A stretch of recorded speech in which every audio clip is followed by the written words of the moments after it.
Yeah, so if you're coming down Beach Boulevard, it's like 3 stops past the Dinosaur.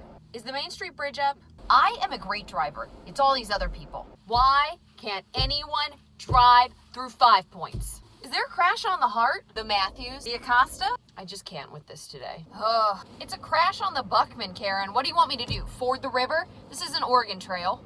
Ooh, JSO. Who always wants to go under the Main Street Bridge at like 8 a.m. on a Monday? Yeah, I'm just coming across the JTB Bridge. I'll be there soon. Why does 295 go from 4 lanes to 2 at Bay Meadows? Who designed this? Wait, I need to get on Blanding? Oh, I'm not coming. I-10 at rush hour. Oh, Jesus, take the wheel. Okay, which bridge is actually open? When did construction start here? Oh my God. Sorry. Sorry. I am not sorry. I should have stayed home.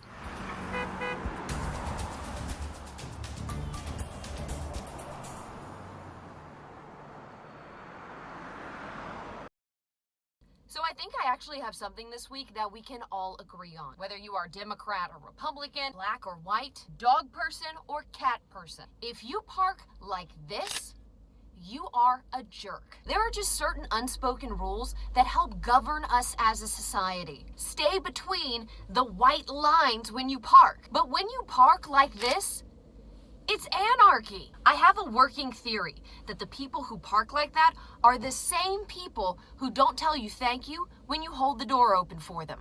It's untested, but I think I'm onto something. I mean, look at this picture. You are in the middle of 4 different handicap spots. How does that even happen? Parking in a handicap space is a $250 fine, and I hope that person had to pay it 4 times over. Or people that park so close that you literally can't even get in your car. You have to climb in through the other side like some ninja having to straddle the gear shift to try to get to your side. I wasn't in the Olympics. I'm not flexible enough for this. As fascinating as it is to watch privilege in action, please use the eyes the good Lord gave you and park like a decent human being.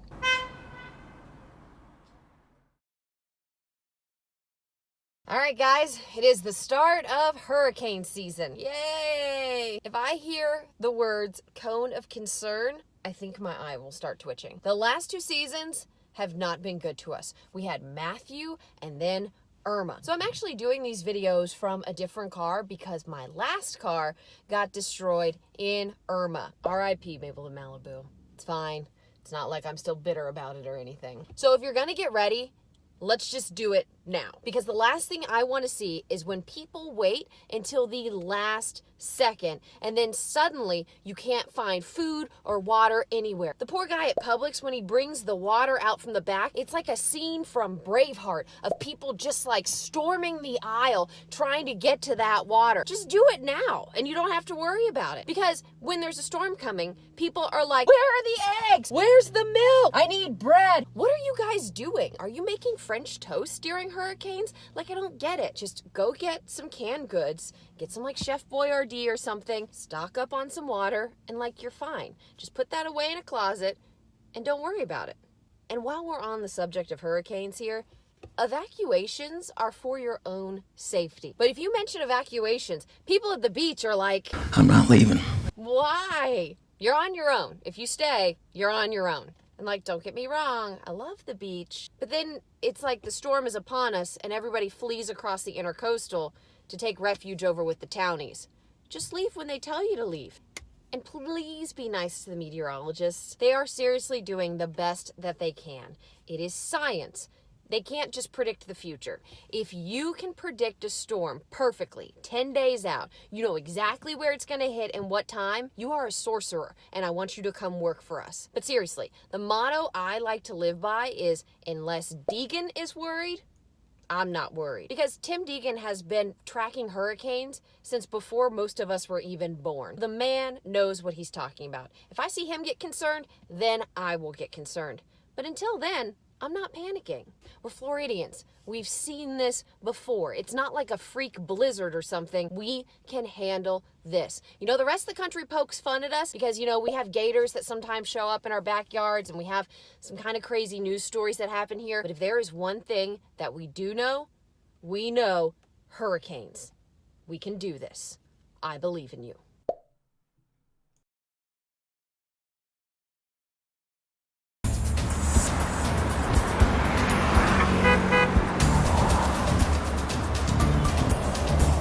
3 certainties in life: death, taxes, and the San Marco train will make you late. Trying to slip out for a quick coffee break? Nope. I hope you're not in a rush to try and get to the hospital. Here's a math problem for you. If train A is leaving the station at 7 p.m. at 70 miles per hour, train B is leaving the station at 4 p.m. at 45 miles per hour, where will they meet? San Marco.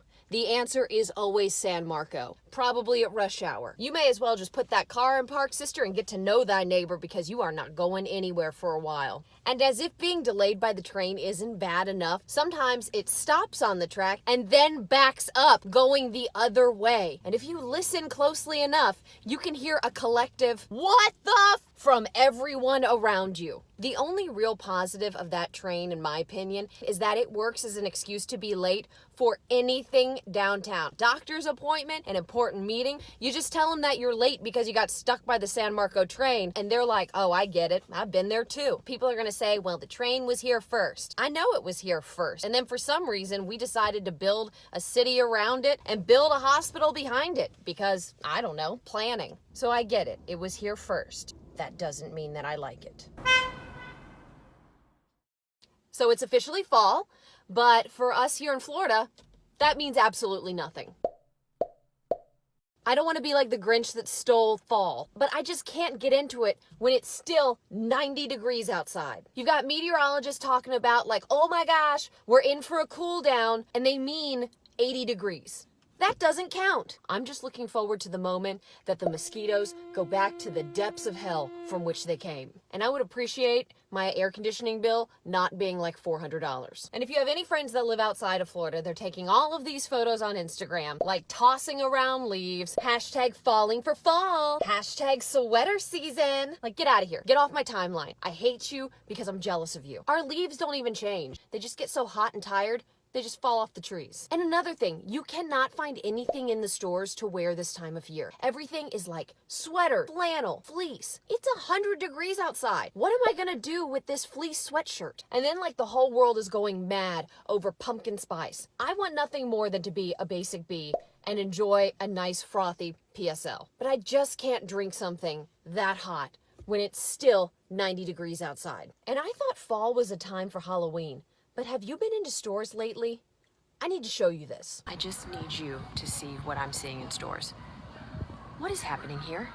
Stay in your lane, Christmas. There's already an entire row of just gift wrapping, top to bottom. Oh, I actually kind of like this though. Probably gonna buy it. Let's just not talk about it. Listen, I'm not trying to be a hater. I actually love fall. I just wish we experienced it. So I do look forward to that time of year when I can walk outside and not immediately break into a sweat. So I'll see you all in January.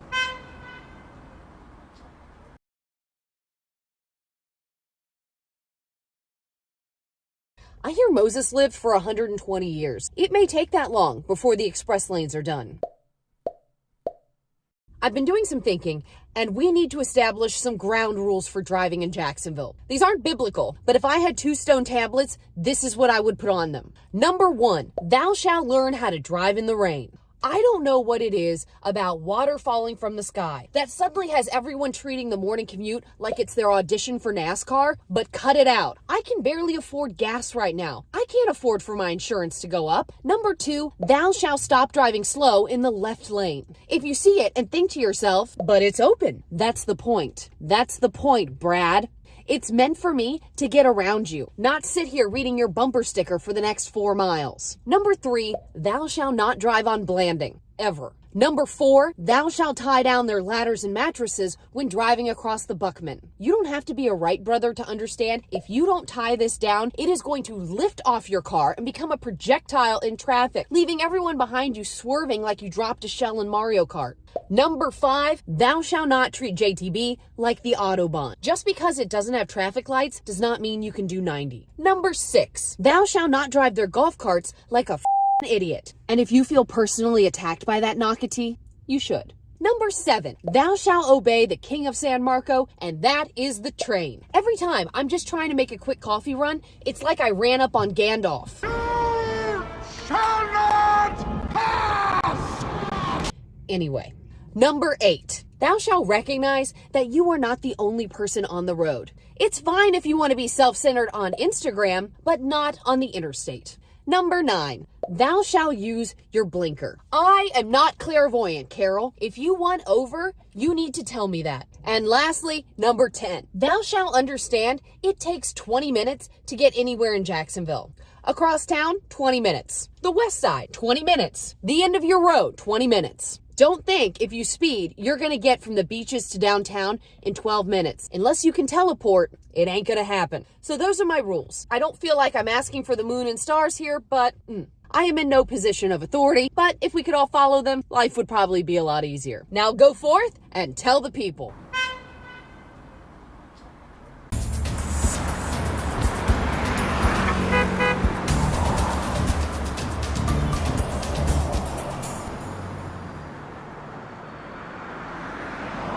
Hey, we got a first timer down here. It is the beginning of hurricane season. I know a lot of people moved to Jacksonville in just the last few years. Stop clogging up our roads.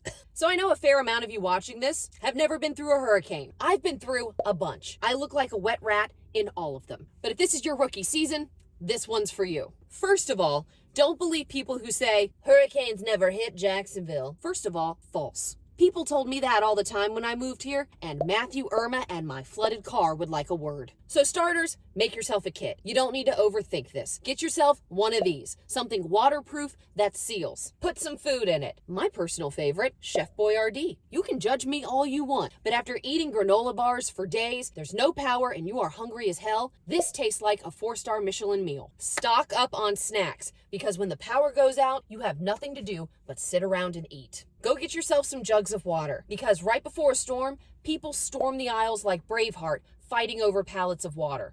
Oh, and you might want to stock up on a few adult beverages. I'm not saying you need to drink to get through a hurricane. I'm also not saying that.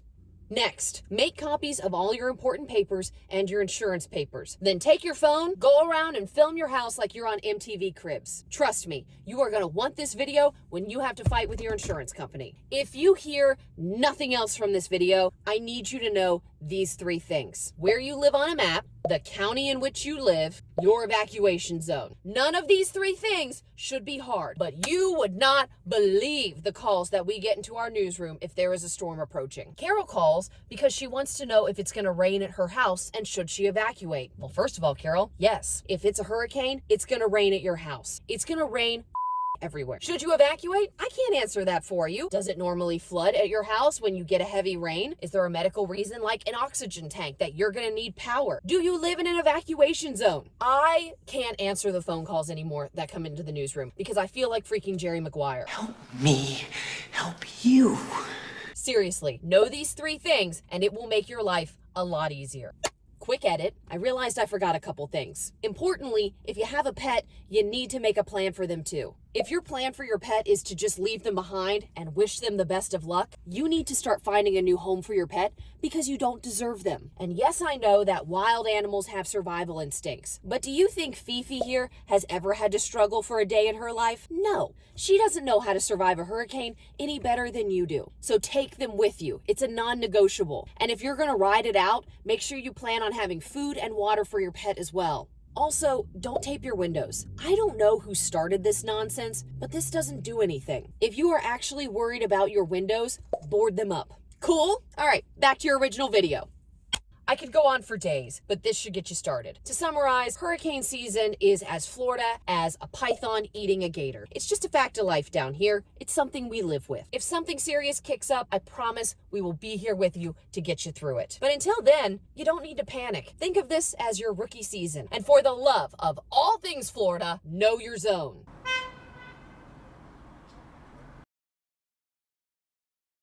Where did all these people come from? So it's that lovely time of year again. Back to school means back to traffic. And for all the kids complaining about going back to school, I'm right there with you. We like traffic a lot better when you weren't in school. Hashtag bring summer back. But for parents, it is like Christmas come early. It's the most wonderful time of the... It is astounding how like your 20-minute commute can suddenly be an hour overnight. And everybody's in a hurry. But I don't care how busy you are, you stop for school buses. Like, it's not even hard. 2-lane road, stop. Multi-lane road, paved all the way across, stop. It's freaking driving 101. And if for some insane reason you get it in your head that you should pull something like this, just know that either the cops or an angry mob of mothers will find you. Pray the cops find you first. And let me give you another tip.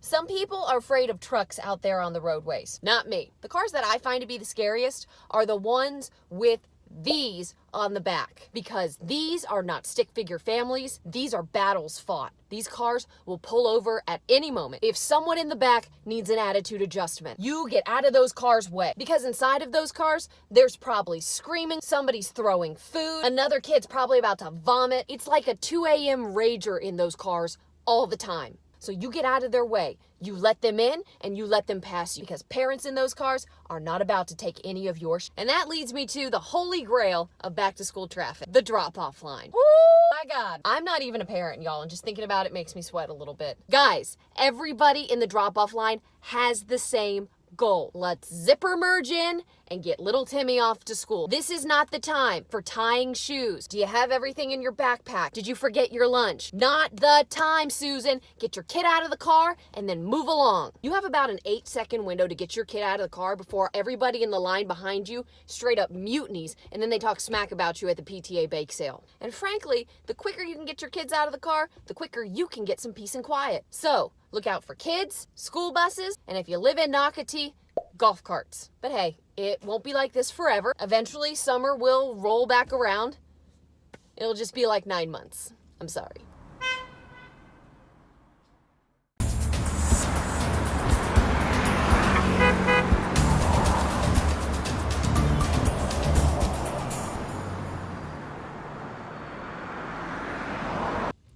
Don't forget your turn signal. Okay, first of all, this is the South. It's called a blinker. So I've gotten a ton of requests to do a video about using your blinker. And frankly, it took me a while to come up with this one because I didn't know what to say. It takes the most minimal amount of effort possible. You just hit it. If you can't handle that, I want you to take your license out of your wallet, put it in a trash can, light that trash can on fire. You don't deserve it. It's not like an optional thing. It's the law. But when I look around... But I think I see a lot of lawbreakers up in this house.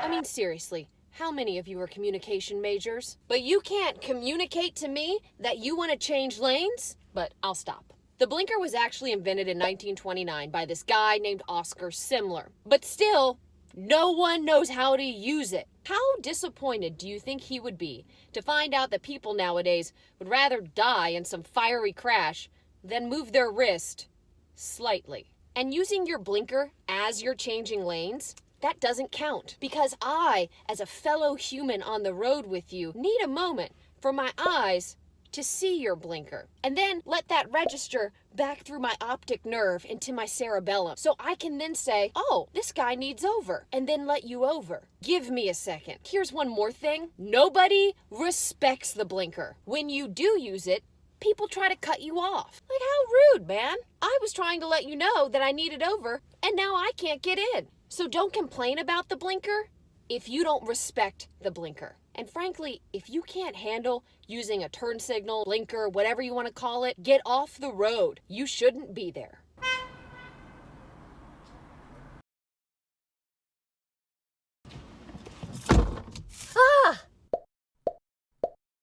So I'm not going to sit here and try and patronize you with like a thermometer in the car or trying to fry an egg on the sidewalk. We know we live in Florida. It is ridiculously hot. You walk outside, it's an oven. You go inside and air conditioning is cranking so hard, it's like you work on the Arctic shelf. It's hot, it's cold. We're living in a Katy Perry song. I mean, seriously, how much hotter can it possibly get? The limit does not exist.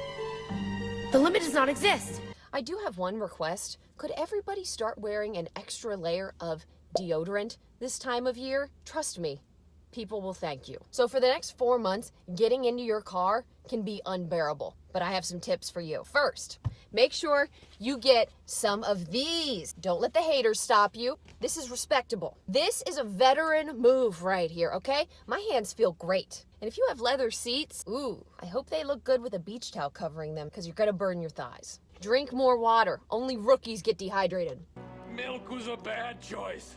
Couple of important things. Let's talk about heat exhaustion. If you are nauseous, you have a headache, you're sweating like a sinner in church, or you pass out harder than a groomsman that locked his knees in a wedding, you need to go inside in the air conditioning and lay down. And please don't leave your dog in the car while you make a quick trip into a store. But here's a fun fact if you do. Florida is one of 11 states where it is legal for a Good Samaritan to break the window of your car to save an animal that's overheating inside. So if I see your dog overheating in a car, don't be surprised if I go all Britney 2007 on your car's window. I've also linked that law in the comments below, so read it. So to all of my lovely internet friends, may your summer be fun, your air conditioning be working, and your beach days be plentiful. Stay cool, my friends.